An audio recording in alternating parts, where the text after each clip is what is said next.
Welcome to Speaking of Higher Ed, conversations on teaching and learning. My name is Jeff Mastromonaco. This podcast is produced by the Center for Instructional Innovation at Augusta University. Please take a moment to rate, review, subscribe, and share this podcast. This is episode 26, and for this month's episode, I had a conversation with Professor A.B. Osborne. Professor Osborne is an associate professor for the Pamplin College of Arts, Humanities, and Social Sciences and the Department of Art and Design, and the director of Augusta University's animation program, which he helped launch in 2019. AB, I want to thank you for being our guest on Speaking of Higher Ed. And we like to start by asking our guests to tell us the path that led us to their current position. Yeah, so I'm A.B. Osborne. I'm the director of the animation program and also an associate professor of animation. How did I get here? It was, basically never being able to be told no on animation. That was going to be my thing. I figured that out in middle school and never really changed it. I graduated undergrad at Eastern Kentucky University in broadcasting. There wasn't really an animation program in Kentucky. There still really isn't. Afterwards, I decided, there's no animation in Kentucky, so it's time to leave home. Go big or go home. I went to Pamplin College of Art and Design. This is during the Great Recession, so it's not like there was job opportunities anywhere. Went to SCAD. Upon SCAD, I went to Ohio for a few years, taught, and also worked industry, and made it a point to kind of decide which one I wanted to do. And I decided teaching was my thing. I wanted to build my own program. I thought there needed to be more public university options out there so that really could compete with what the private art colleges were doing. So again, graduate with the education, but don't have the hundreds of thousands of dollars worth of debt. So, this was the location. They let me build it the way that I thought it needed to be, more industry focused. And I came in 2018. We launched in 2019. We've been growing ever since. Yeah, that's great. That's really great. So animation education, how do you foster creativity and innovation in your students while balancing those technical skills that they need for the animation industry? So the good news is they're already creative, but they're very much that raw creativity, right? Like there's no stopping them. And my goal is to kind of put some guardrails and constraints on it early on, right? So I actually gamify things. I'll use spinner wheels. I'll make sure that they're not getting the thing they would have picked for themselves, especially early on. Eventually they'll let them do that. But early on, I try to put on a lot of guardrails, and that actually makes them more creative, right? If they pick it out for themselves, they'll waste 2 weeks just trying to think through what they're doing. So most of the time, it's not how industry works either, right? You get handed something and you work on it. So we try to cut to that. I give them more realistic industry scenarios, and then that actually makes them more creative. And then as far as the technical stuff, we're blunt with critiques. I think that's one of the things I've just tried to train them. They were probably, when they were in high school, they're the best artist in their high school class, right? But now they're surrounded by good artists. We're all trying to elevate our game. We're trying to compete with the industry. So we're blunt on critiques. It's just all about making that work better, reaching that next level, and then looking at it and going, would this fly in the industry? And the answer is no. We try to elevate them. Yeah, the critiques, that I think that's important because, again, that's what they're going to see in the real world. So what are some of the unique challenges that you face teaching animation in a higher education setting? There's nobody like me, or like our world, right? Like education is a lot of tests. It's a lot of exams. It's a lot of paper writing, and we're not wired quite the same way. We're more, we're making big projects, very collaborative projects. It's very critique based. So oftentimes there's not an easy person. There's not somebody like right next door I can go ask if I don't know how it's done. But, that's probably the biggest trick. We're very project based. It's a very technical world, right? So there's a lot of tech going on. And we're kind of balancing that with the art of it and trying to make sure that we've got both of those areas covered. But I think that's the biggest trick right now is there's not many programs like ours. So what do we look at whenever we're trying to figure out what we're doing? I look at industry and try to see how I can match that. So I know in a lot of other disciplines, it's hard to kind of make sure that everybody is up on what's going on in the world currently in that particular discipline. So one as rapidly changing as animation. How do you prepare the students to enter that industry that changes so quickly? It definitely changes quickly, and I think that's been true forever, right? Like ever since, the past 20 years, 30 years, it's still a very new industry. There's not a lot of people with the technical knowledge out there. There's not a lot of programs that can teach it. Animation is primarily the skill set around the visuals in video games and the visuals in animated movies and animated TV shows. And of course, vis effects. So think like dragons and Game of Thrones or something like that. There's also this technical world of like, when people go to YouTube and they use a video to teach themselves things, that's usually animated too. So there's a lot of different areas in that world. How do we keep up with it? And especially with AI, I mean, I've known AI's coming a while. I worked before here. I was at an engineering place called Kinetic Vision, and they would, we were calling it machine learning then, but it was AI. AI is a big, broad word, right? It encompasses almost too much. And I would say with machine learning, we were using it to train machines how to recognize things. And then, give it a few years after I left there, and just one summer it exploded, right? You had all these different, generative AI programs show up all at once, ChatGPT, DALL-E, all those. And of course, I'd been scared of it for a while. I feel every emotion on AI at all times. So, there's like that, oh no, what's this mean for our industry? And then also, sometimes I'm impressed by it. Sometimes I'm like, well, the big takeaway with AI, especially in the world of generative AI right now, it's like you're giving a kid a whole team of workers and power tools and telling them to design a house. And if they don't have those raw storytelling fundamentals, I've never had an AI thing truly wow me on storytelling. Like I've been impressed with the end visuals a couple of times, but there's also still this very uncanny feeling to it. So I don't think the market is ready to adapt. We're not just hitting buttons and making whole movies right now. It's not there. It's not going to be there anytime soon. And I don't think there's a substitute for the craft of storytelling at the moment. At the same time, I'm still looking at this stuff going, wow, it's crazy what it can do. And certain jobs are probably going to pull back on the back burner, right? Most of my students their starting place is, I just want to be a concept artist. And it's like, okay, well, now you're competing with the AI. So we make sure that, if you say the word AI to art students, you're going to hear a hiss. You can hear the room, the shift of the room. And what they want to do is kind of duck their head in the sand. That's what they want to do. And so I make them try it and at least see what it can do. And I'm like, if you think you're better than this, make the case for it. And if not, maybe put other skills in the toolbox that the AI can't replicate. And that's usually our starting point, right? How do we make the case for ourselves? It can do some things very well. It's really good at that initial concepting phase. It's really good at what's called matte painting, where you paint out backgrounds in some movies. So instead of having a person hand paint things, you can just generate a prompt, and Photoshop has that built in now. So those things go away, but then there's a whole new world of like, well, you can't replicate all this other stuff yet. And until we're in that world, I would build your career more around those things. I mean, animation's never stopped changing. We went from 2D to 3D as our primary mode. We went from drawing on cells to 3D computer generated animation.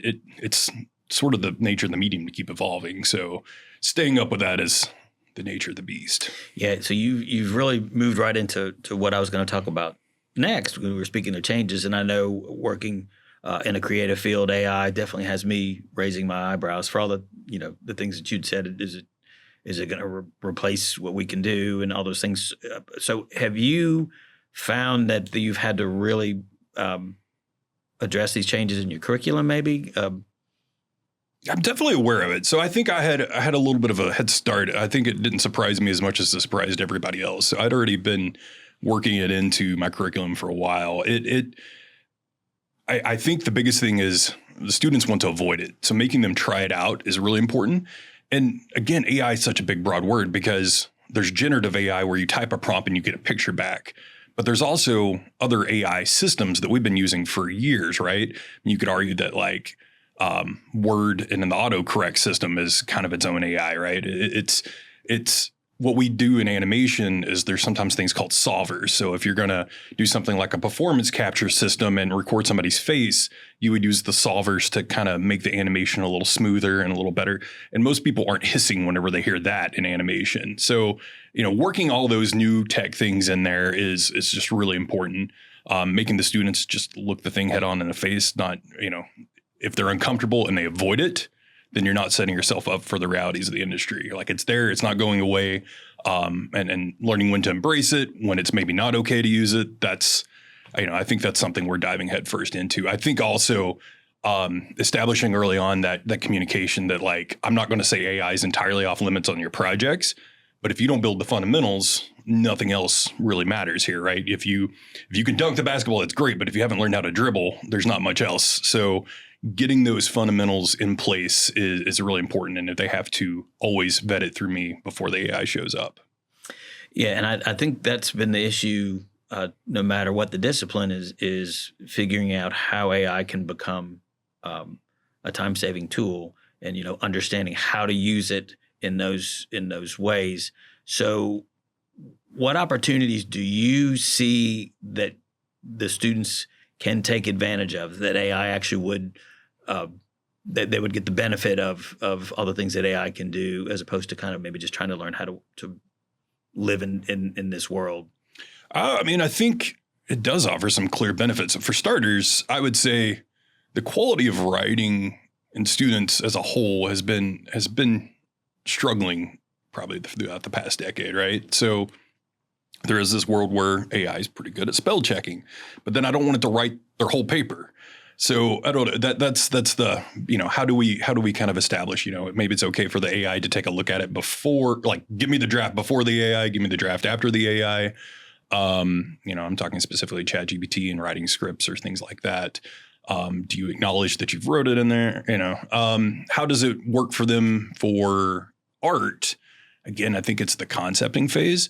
You can't. So this is the thing about animation. I can get a really cool concept out of AI, but I can't 3D model with the AI. I can't rig with the AI. I can't animate a full character with the AI. It can do some of that stuff, but it always looks terrible. It wouldn't pass the muster of a professional animator. So right now, I don't think we're at the level where all that stuff even is useful. It's more the concepting phase. And then could it help you with the writing a little bit? Yes. And so right now, that's where we're at. 3 years down the line, we might have a different equation. But right now, it can't do most of those things well. So are you having conversations with your students about the ethical considerations of you using AI? So for starters, they're already very, very passionate about the ethics of it. They do not like AI. They come in with, they hate AI. My job is actually to soften their stance on it. My job is just to show them what the reality is, right? And let them kind of make their own decisions. The idea that something is just scraping the internet and taking a lot of things without consent and kind of feeding it into an algorithm, that really bugs them because they're worried their work's going to get taken. And clearly some of the best artists in the industry, it's scraping their work and using that. And sometimes you'll have like signatures and watermarks show up in the AI because of that. So I definitely understand that starting point. There's a lot of biases in AI. So there's often a look to it, like it's a very polished look that, I feel like animation has been striving for forever. So we're definitely talking through those ethics. There's also the, how much energy is being consumed whenever it processes these things, and the fact that it's undermining in a whole, it's not just art and animation, it's a whole industry that it could potentially undermine. So it makes everybody very uncomfortable. But then there's also this world of, we never put the internet back in the bottle. Right. We don't get to do that. So the AI is there. It's not. They defeated NFTs. So I think that's why everybody's so. Because NFTs, that was the same ethical conundrum. People were stealing artwork, and just the amount of energy required to process the blockchain on the NFTs, like those, that feels like it's been defeated. I think there's a phase 2 of all that, but that's not the conversation. We're not talking NFTs anymore, but we are talking AI, and I can't tell you how often with students that they really like something and then they find out later that AI was used in it and it bugs them. So, we're definitely having that conversation, especially my intro classes. A lot of that does deal with ethics and what this industry actually looks like from the ethical standpoint. And it's up to them to make their decisions, but I think we should all look at it from all angles. Yeah. And I think that's interesting to see how people who are in more creative disciplines, it's the opposite problem from other disciplines where the concern is that they're going to be using AI to create their work. And that they should be doing on their own. Where in an artistic field, it seems to be the exact opposite. Where you're trying to kind of educate them on how it can, be a helpful tool when they really are concerned about using it to do their own work. So and when they use it, it sticks out like a sore thumb. Like if you get to know a student and they haven't used AI on 3/4 of the projects, and then all of a sudden they use an AI thing on it, you can tell it's instant. So I don't think it's quite. I don't know, when you talk about papers and writing, it sometimes is harder to tell, right? And it's almost like I don't envy, anybody that's teaching in a writing field where nowadays they're fighting the AI. It's almost like you have to shift back to getting them to write on paper, or just having very specific, like, we're going to track your writing in Word, or you have to police it a lot more. And I think that sucks some of the joy of learning out of it. Yeah, I don't think AI quite understands how many fingers human being is supposed to have. I know from having tried to create images and things like that. Yeah, it definitely is. You can definitely tell. So do you see AI, though? I know we talked about it's not really there right now, but do you see it eventually reshaping the role of an animator? I think there's not a world where it doesn't. I think every industry is going to be touched by this, just like every industry was touched by the internet. I mean, change is the nature of the world, right? It's going to happen. I think it does get better at some of these things, but also some of these things are very niche skill sets where it might not be, cost effective to build the tools that would replace the people anyways. I think, of course this industry is going to change. It's been changing nonstop for 20, 30 years. You can see the ones that are, I think there's almost kind of two worlds. There's the world of high level production, right? We're talking movies. We're talking very, very elaborate video games. I don't think that industry is going to get hit as hard. It's more the content generation. If you built a market around TikTok and just people doom scrolling and stopping on a video on Facebook, now all of a sudden artist was barely creating those things anyways, and they probably weren't getting paid for it. But now they're just going to be AI prompts. You're just going to be getting all AI in your feed. But I think that world of like the high level craft, Hollywood film, a AAA video game, there will be some efficiencies in the pipeline from AI, but it still needs the artist's touch in order for it to work for consumers. Mm-hmm. Okay. Yeah. So if you could redesign the animation program from scratch today, what would you do differently given the current technological landscape? Well, the good news is I didn't design it that long ago. So it's still, I think I built something that is future-proof for the most part. It is still very relevant. We're working on getting it. So right now it's a BFA in art animation concentration. It's a full animation degree, but we're currently in the process of it's just going to be a clean BFA in animation. And, when we were sitting down to talk through what we want to change the curriculum, the answer was not much. The biggest things are I want them to be able to repeat certain classes, specifically a production animation class where they can, essentially they're just rolling up their sleeves and getting to work on a project. And then I'm pushing a little bit more performance, right? I think that's something that's going to, I'm trying to find the future-proof stuff. And I don't think it's in the stuff that AI can replace. I think it's going to be in the stuff that the AI can't do easily.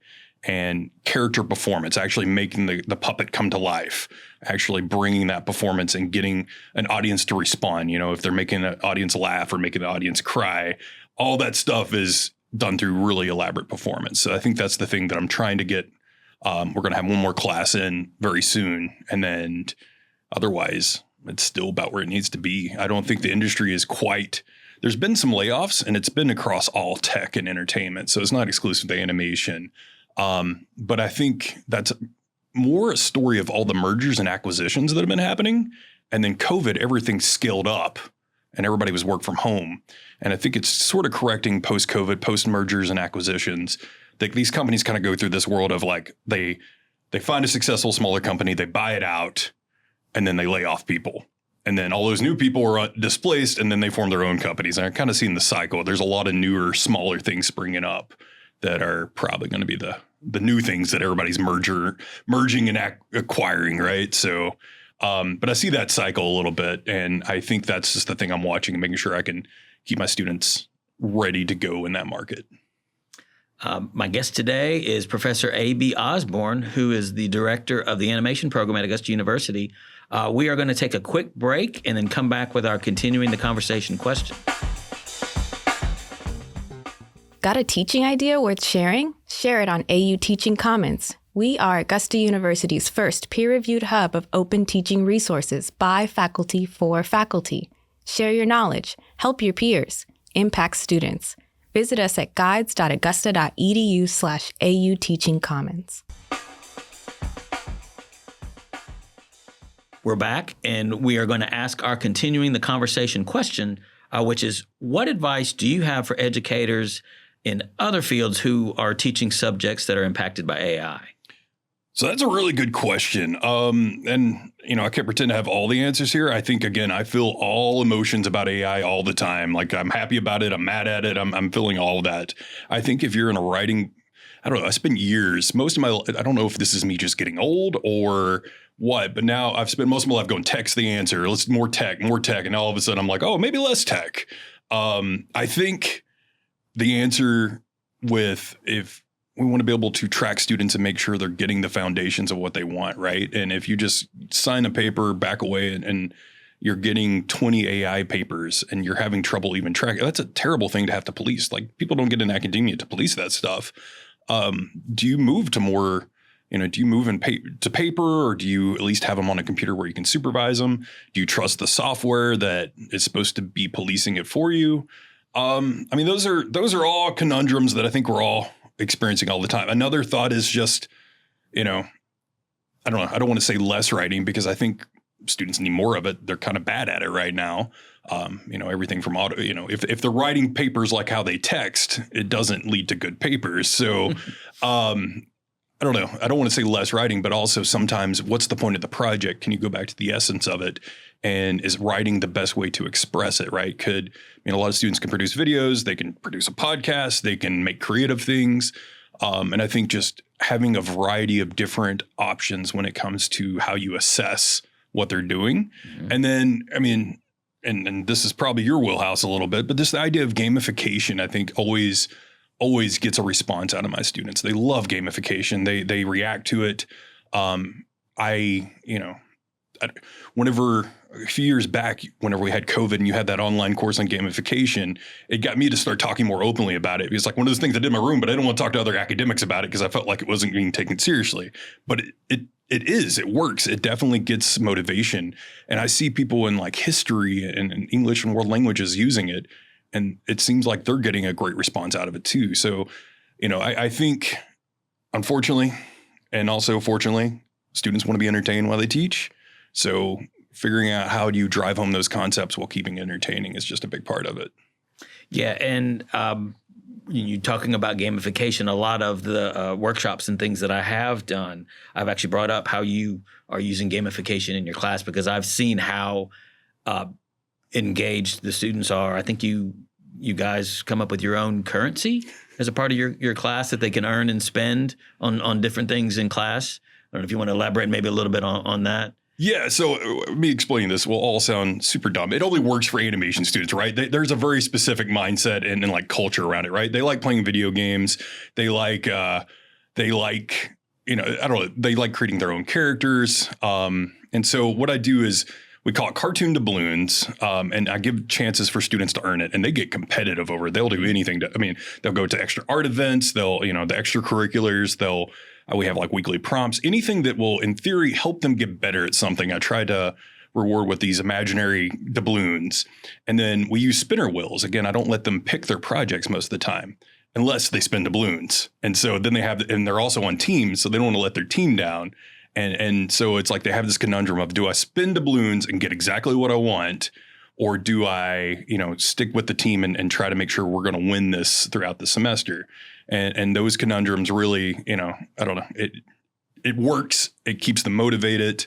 And then at the end of the semester, we hand out trophies. I don't know, all those different elements, I think, just kind of feels like a video game. They're already interested in video games, so they're actually motivated for it. Now, it doesn't work for everybody, but I think as a whole, the students that would have struggled on motivation are more motivated because of it. And I have also seen that same competitiveness and wanting to earn in older adults as well. So, I think that definitely hits on the engagement piece.